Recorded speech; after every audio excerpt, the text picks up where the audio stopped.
Your Steve Jones Show podcast will start shortly. The Steve Jones Show podcast is sponsored by Brewers Outlet, your beverage supermarket on Reagan Street in Sunbury.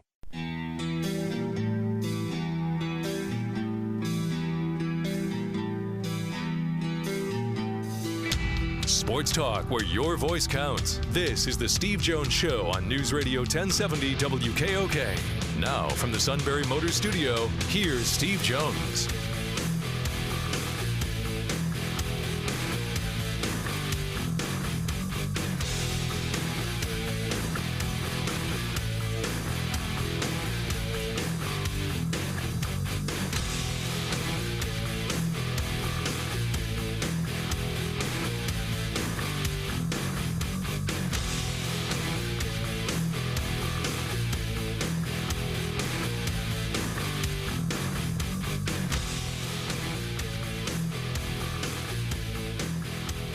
Good afternoon, everybody. It is the Steve Jones Show on a football Friday. News Radio 1070 WKOK.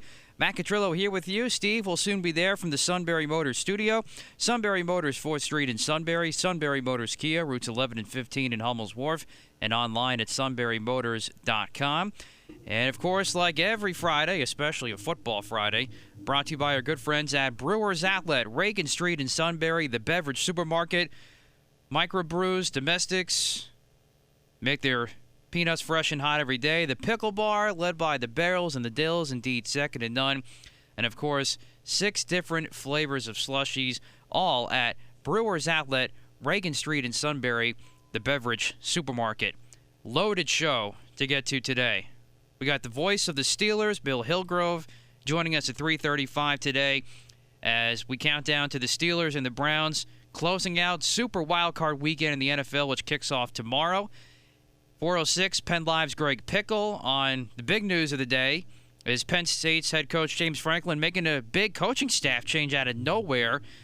He lets go of Kirk Ciarrocca as the offensive coordinator, brings in Texas offensive coordinator Mike Yurcich.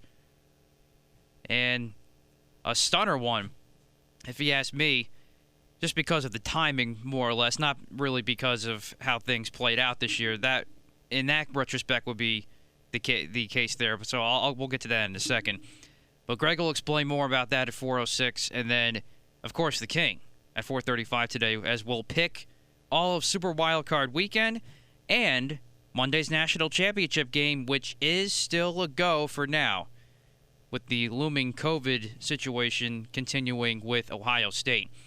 But back to what happened here with Penn State today, as Kirk Ciarrocca is out as the offensive coordinator. Texas's Mike Yurcich is back in. And, of course, obviously this year was different above all years with the pandemic and everything like that. But you still look at the offensive production overall from Penn State this year. And it wasn't great, and it wasn't great as promised when a guy like Kirk Ciarrocca was brought in. There was a lot of promise and a lot of high expectations regarding what the offense would look like under Kirk Ciarrocca. And it just didn't come out that way this year. Now, of course, injuries did play a factor. Let's not take that out of the equation completely. But it still wasn't quite there. However, the move was definitely quick. And it seems to be two things, I guess. It was because of how things played out on offense this year, might have played into James Franklin's decision-making. Or 2, Mike Yurcich, who has been a part of many different record offenses, not only in FBS and on this Division I level, FCS, but also in Division II. He was actually a PSAC product. He was Shippensburg's offensive coordinator not too long ago, and they also set tons of offensive records. So this guy knows how to coach offense, and he was definitely on the radar for James Franklin last year when he was looking for an offensive coordinator. Didn't get it. Obviously, Yurcich went to Texas. Now he gets his chance with Penn State, and he's back in Pennsylvania. James Franklin gets, I would guess, one of the top guys he definitely would have liked to have had before. Well, who knows what exactly the decision-making was for James Franklin here, but it's certainly curious, and while it's not surprising totally, given what we saw last year from the offense, it's still a little bit quick because of it's only 1 year, and you know the kind of year it was for everybody to deal with. So this is very, very interesting. And also with Yurcich, not only was the offensive coordinator at Shippensburg, he also was at Edinburgh. So he's got some ties there. So this is a very interesting hire for sure. So Greg Pickle from Penn Live is going to join us in at 4:06 today to get into a little bit more of that. Now, in terms of the Steelers, or actually first before we get to that, I'll have to acknowledge the passing of Hall of Fame manager Tommy Lasorda, who passed away today at the age of 93. Obviously, we know the kind of impact he had on the game, mostly as a manager, but then years afterwards.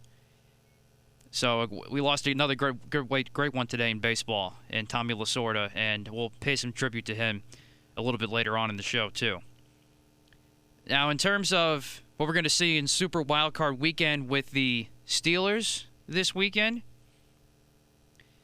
of course, you're going to be looking at what happens with the Browns, as you will not have Kevin Stefanski on the sideline. But obviously, they've been good to go after yesterday's report that they didn't have any more positives, which is great to hear. There's going to be no fans at Heinz, which was somewhat expected. But this is still not going to be an easy game for the Steelers.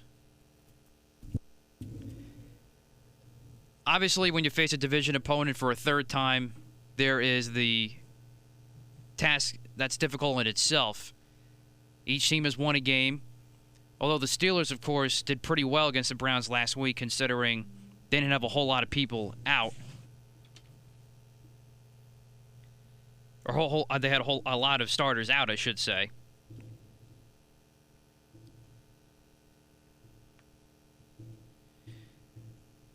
And they still only lost by 2 points last week.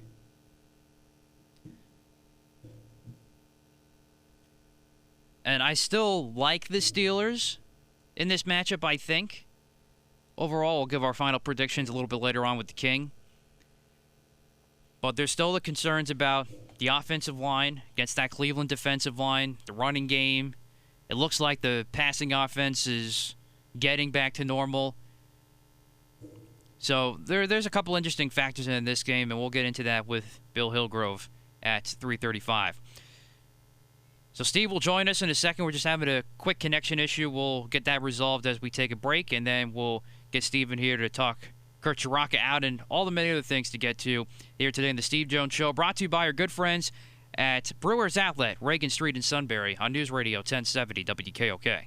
Party time, game time, or just fun time. Doesn't matter what time it is, because it's Brewers Outlet time. The beverage supermarket has the area's largest beer selection. Imports, microbrews, ciders, and domestics. Pick from over 100 ice-cold 12-packs and dozens of 24-ounce singles. Soda, snacks, hot sauces, fresh roasted peanuts. Make it one-stop party shopping, and don't forget the pickle bar. So whatever you're celebrating or just doing it up, Brewers Outlet, Reagan Street, Sunbury wants to see you. And thank you for your years of patronage.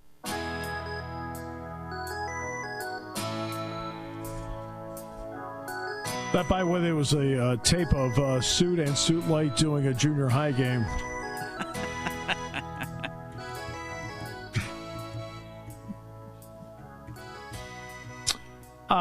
The hiring of Mike Yurcich out of the blue, I give James Franklin all the credit in the world. They talk about keeping this completely under wraps. Nobody knew about this except those in the tightest of circles.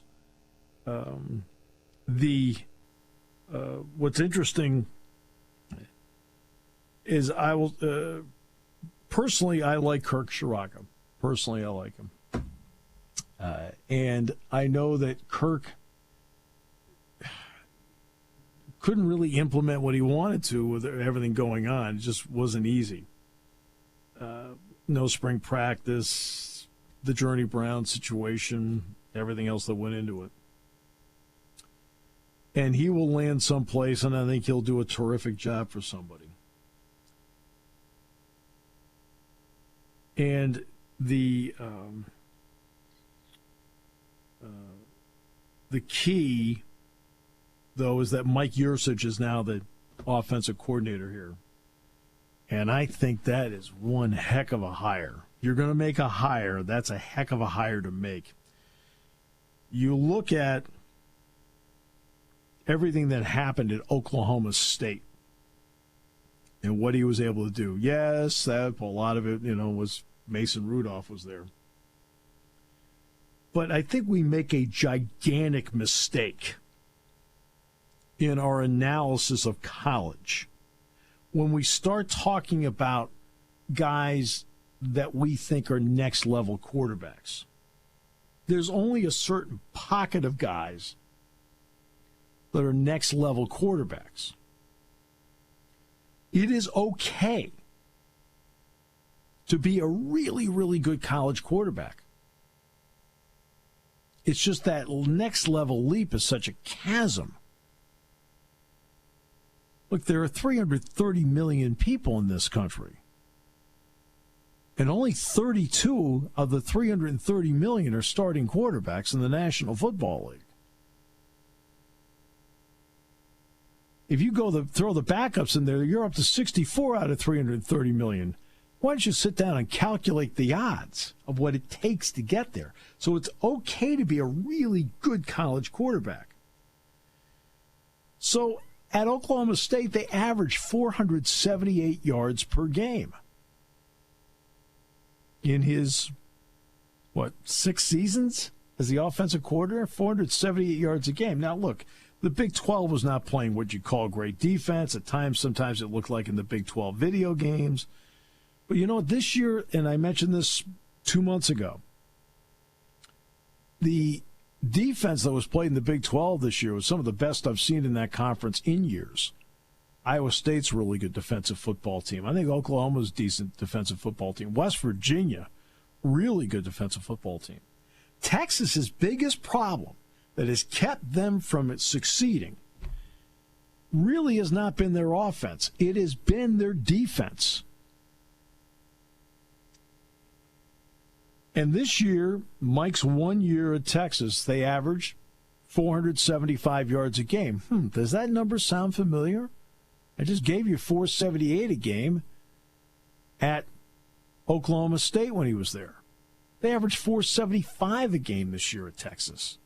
They also averaged 42 points a game. They were second only to Oklahoma in points per game in the Big 12. I mean, they move it, and they get there. And they finish in the red zone. So back to the point about a really good college quarterback. Sam Ehlinger is rated the 10th best quarterback in the upcoming NFL draft. Sam Ehlinger is going to go down as a really good college quarterback. If he does anything in the pros, no offense, I'd be a tad surprised.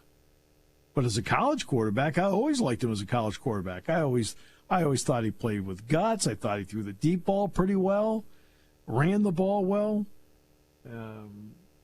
But he's a really good college quarterback. You can't look. You got to be able to take away the idea of what a guy is on the next level. Evaluate them on this level, and then start thinking about, can they be a next level guy? Well, the number of guys that can be next level. Fields has a chance to be next level. Lawrence has a chance to be next level. And we'll see about Wilson out at BYU. Okay, we'll see about that. Trey Lance, don't know. But this guy, he loves he loves pre-snap motion. He loves getting the ball down the field. He wants to be taking shots. So let's see what they do with this. Obviously, we can't give any kind of evaluation how it's going to work until he actually gets out there and starts calling plays and we see it in games. For Sean Clifford, Joe Moorhead left to become the head coach of Mississippi State. Ricky Ronnie, his next offensive coordinator, then left to become the head coach at Old Dominion. Then, of course, for a game, he had Tyler Bowen. Then, of course, Kirk Chiraka one season. So he's on his fourth full-time offensive coordinator as a quarterback since coming here. So for he and Will Levis, again, there's, for the second straight year, there's going to have to be that adjustment. Getting to know Mike Yurcich and Mike Yurcich getting to know them. And for Mike Yurcich, I think it would be valuable to sit down and say, okay, what'd you pick up from Joe Moorhead that you liked? What'd you pick up from Ricky Ronnie that you liked? What'd you pick up from Kirk Chiraka that you liked? Right? Because now he has all of that in there, and there's a little bit of each one of them in him because they've been the primary teacher of him during his career. And I think it would be valuable for Mike to find out what he picked up from each and then say, okay, now let's talk about some things I like to do that I think fit you and fit us, and then go from there. But that is something to think about. That for Sean, it's his fourth full-time offensive coordinator since coming to Penn State. Two of them left because they took head coaching jobs. Now, the job of Mike Yurcich to start out of the gate became a little bit easier last night because Jahan Dotson said he was coming back. You can have the greatest schemes in the world, and if you don't have the personnel to pull it off, it doesn't really matter. Well, Jahan Dotson gives them a lot better opportunity to pull off some of the things I think he'd like to pull off with his offensive scheme. Bill Hillgrove, next half hour, we'll talk about the Steelers and the Cleveland Browns. Today's show brought to you by our good friends at Brewers Outlet, Reagan Street in Sunbury, the beverage supermarket. Imports, domestics, microbrews, best selection of beer anywhere. Wine coolers, water, soft drink, snacks. They roast their peanuts fresh and hot every day. Taking your calls at 800-795-9565. This is the Steve Jones Show on News Radio 1070 WKOK. Now from the Sunbury Motors Studio, here's Steve Jones. Today's show brought to you by our great friends at Brewers Outlet, Reagan Street in Sunbury, the beverage supermarket. Imports, domestics, microbrews, best selection of beer anywhere. Wine coolers, water, soft drink, snacks. They roast their peanuts fresh and hot every day. And the pickle bar, led by the barrels and the dills, indeed second to none. All at Brewers Outlet, Reagan Street in Sunbury, the beverage supermarket. Go there, stock up tonight, because you got 7 football games over 3 days, including the national championship game with Ohio State and Alabama Monday. It's 7 games in 3 days, all big games, big stakes. So stock up tonight. One quick note, by the way, Ohio State, Alabama, last round of testing done, last round of results in. Both teams can play on Monday night and will. Doesn't mean there won't be a couple of guys missing, but both will be able to play. And we're in the Sunbury Motors studio. Sunbury Motors, 4th Street in Sunbury. Sunbury Motors, Kia routes 11 and 15 in Hummel's Wharf.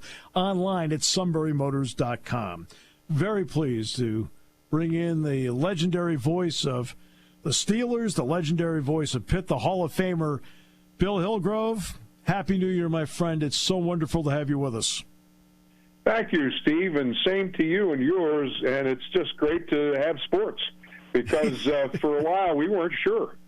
I know, exactly. We weren't sure, yet we each have been able to get in some semblance of seasons, and you have a playoff. Okay, so when the guys were all in there together against Cleveland the first time, they handled them with relative ease. What worked on that particular day that the Steelers need to make sure they recapture on this day?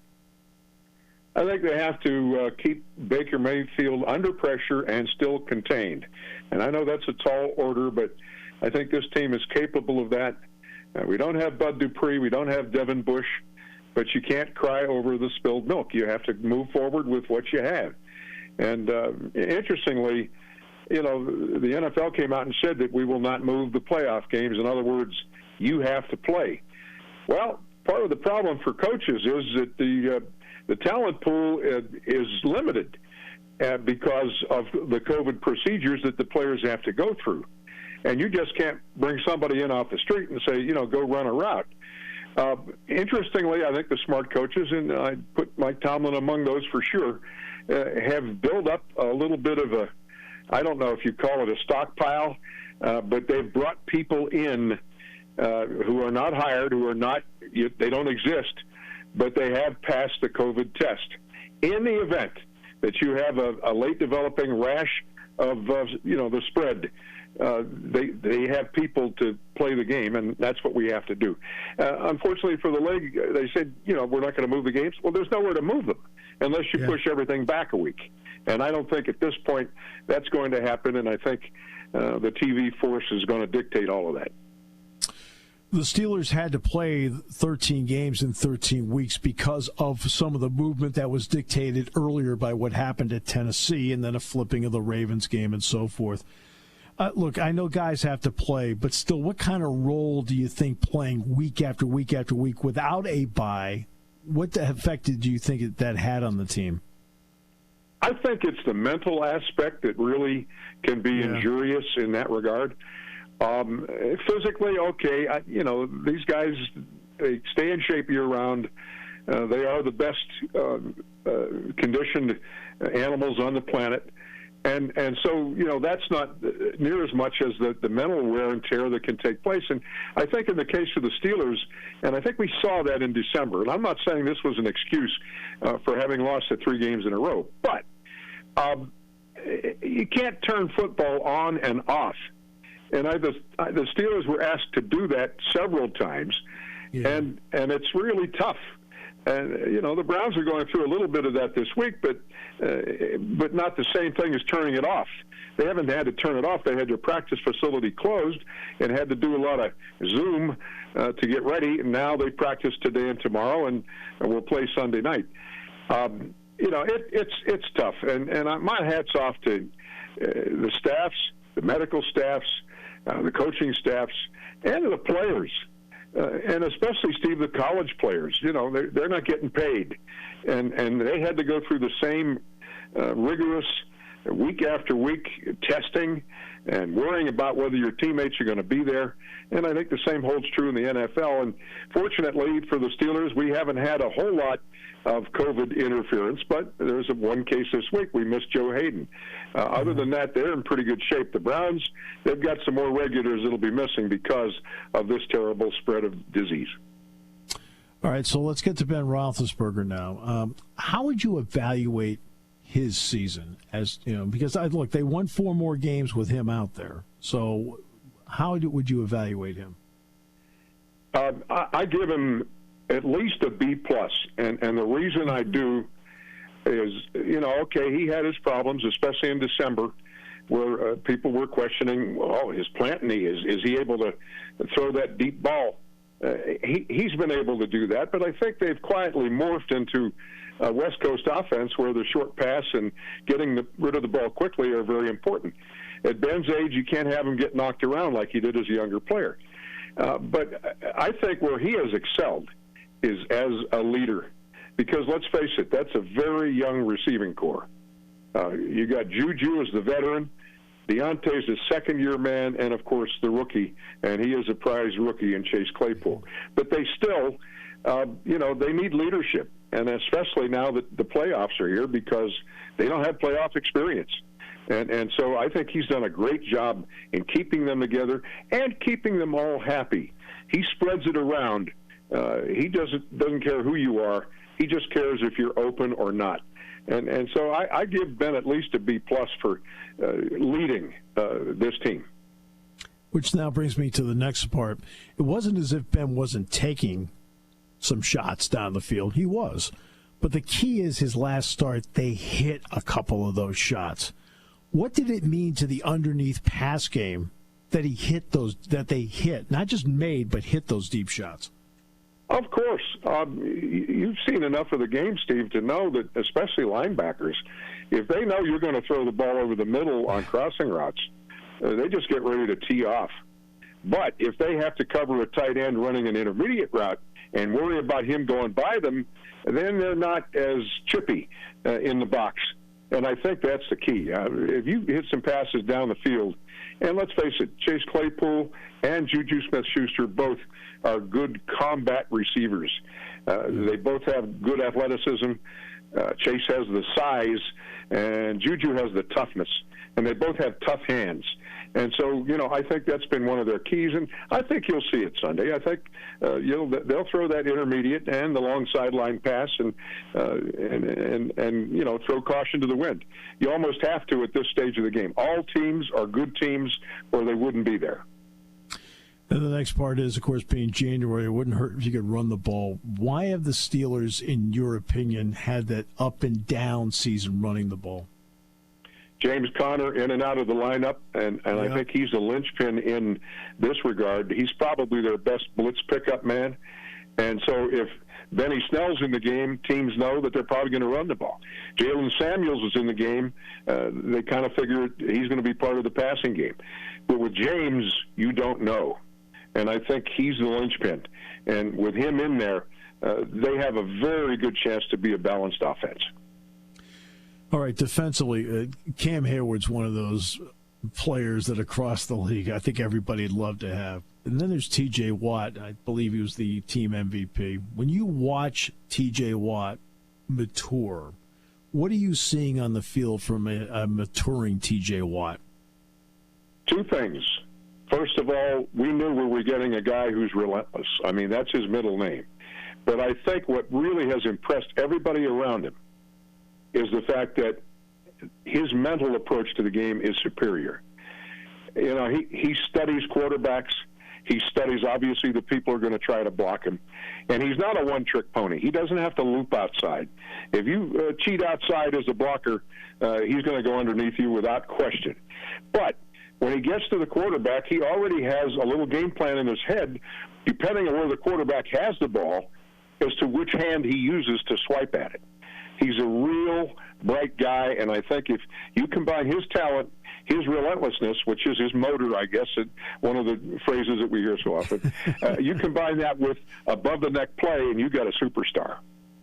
Yeah, and and what really is interesting, and it goes back, you just talked about this, you alluded to it, but the fact that this guy is so smart, he's got counter moves. That's why if you're a tackle or you're a running back or a tight end trying to handle him, he's got a counter move because of how smart he is and how he approaches it, Bill.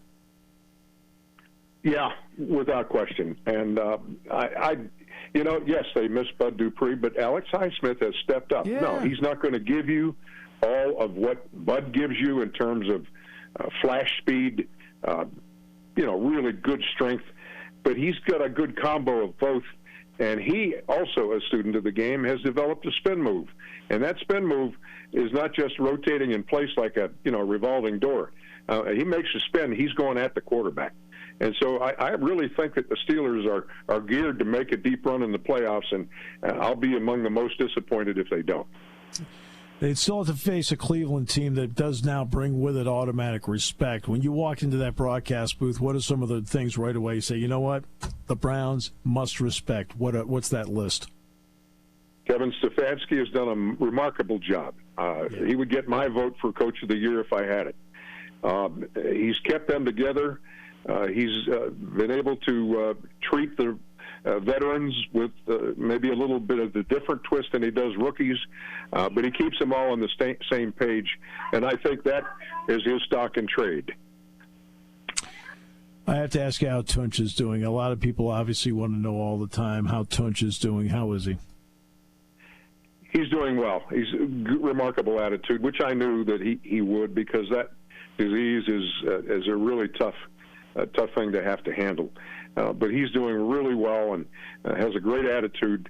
It's the same attitude that allowed him to be, a decade-plus NFL offensive lineman and a Pro Bowler at one point in his career.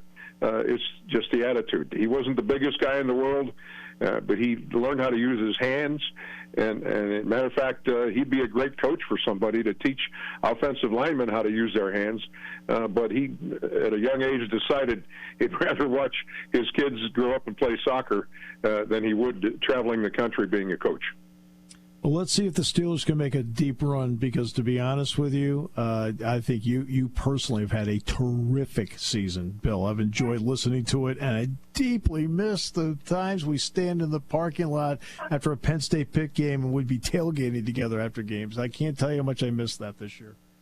Oh, my. And we miss the fans, and we find out Sunday that we're only going to have players, coaches, staffs, and family members in the place. And, this year, I think home field hasn't been a home field advantage. But now that we're in the playoffs, some states have loosened up the reins. Like, for instance, if the Steelers can get by Cleveland and end up perhaps going to Buffalo, they're going to have a lot of people in the stands. Our government and our Commonwealth has said, no, we're not going to do that. So you have to live with it. You have to adjust to it. And it's been interesting that the teams have not had to go to a silent count. But there could be a disadvantage. The quarterback can come to the line of scrimmage and hear guys saying, "Oh, they're going to run it off left tackle," and so he hears that, and guess what? It's not coming off left tackle. It's been a weird, surreal, strange year, but in a way, again, my hat's off to the people who play that game and the people who have played it under these conditions. It's marvelous. And my hat's off to you. I think you had a terrific season doing all this. Bill, thank you so much for your time. Great respect from me to you as always. Steve, thank you very much. And one good thing about this thing, as far as personally I'm concerned, I haven't had to travel. That's true. And it's great after a game to get in your car and drive home, rather than to run for a bus that's going to the airport. If you miss the bus, you end up at the wrong airport. You end up at the regular airport rather than the private part. Well, those travails of traveling, and I didn't have to worry about those this year. So in that regard, it's been okay. Yeah. Hey, Happy New Year to you, my friend. Thank you so much for the time you gave us today. I really appreciate it. Thank you, Steve, and same to you and yours. Bill Hillgrove, the legendary voice of the Steelers, also Pitt football and basketball. Yeah, he was. I remember, what game was it? Penn State played Pitt, and I think the next game was in Buffalo. You know what? I know what it was. One game he was doing here, and he was talking to Jack and me about getting to Cleveland. Okay, which was a doable thing. I mean, that wasn't difficult. But then I remembered Bill and I were together in New Jersey and at the Prudential Center.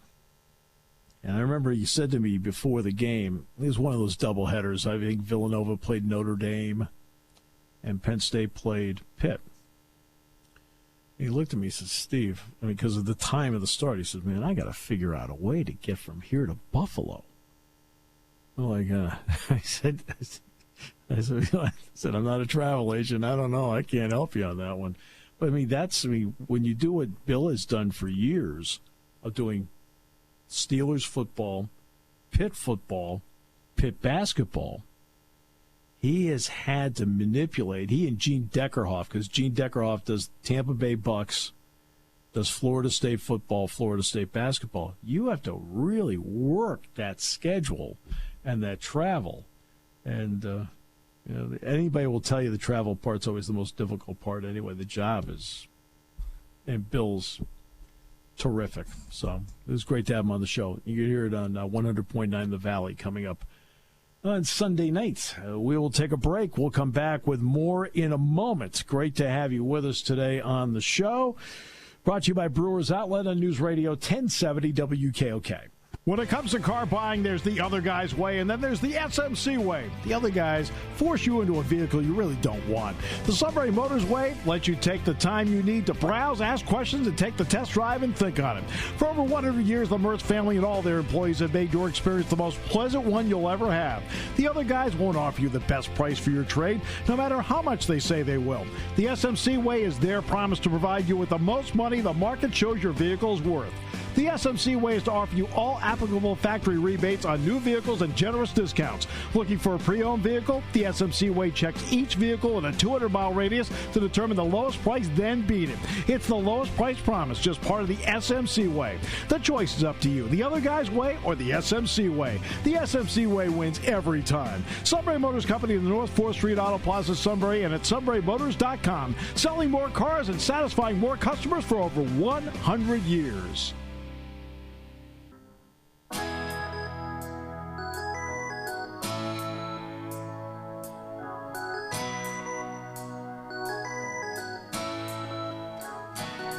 All right, great to have you with us. Today's show brought to you by Brewers Outlet, Reagan Street in Sunbury, the beverage supermarket, imports, domestics, microbrews, best selection of beer anywhere, wine coolers, waters, soft drinks, snacks.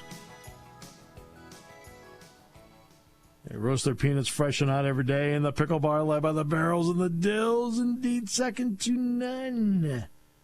All at Brewers Outlet, Reagan Street in Sunbury, the beverage supermarket. And you need to stock up now. I mean, just go over there now because you got 7 football games this weekend. 3 tomorrow, 3 Sunday, and 1 on Monday night. You won't have the Eagles wrecking it. That's exactly right. That was for you. Just kept waiting for you to jump in. Come on. You're exactly right. You know? I mean, what's it going to be like on Monday when you can't complain? Refreshing. For the audience.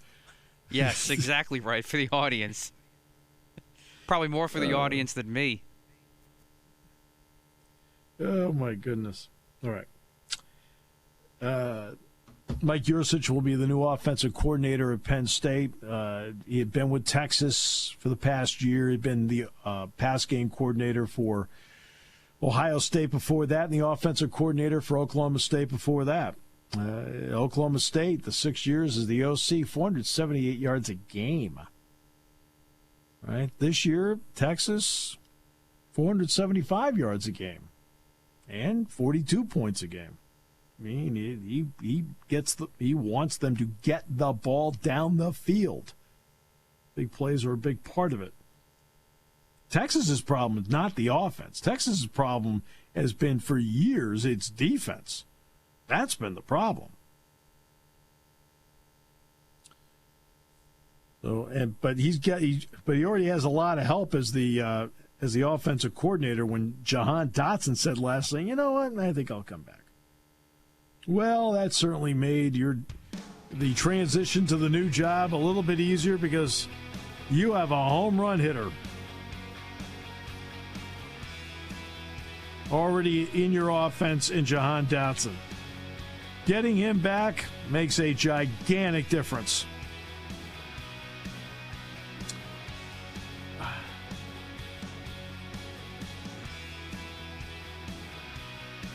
So we got Greg Pickle today. And then the King, right? Do I have that all correct in order? That is exactly in order. I mean, you are the heart and soul of this show.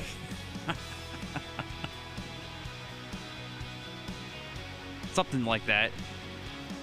Man, they probably should have put your name on it. And then, like me, in the category of featuring.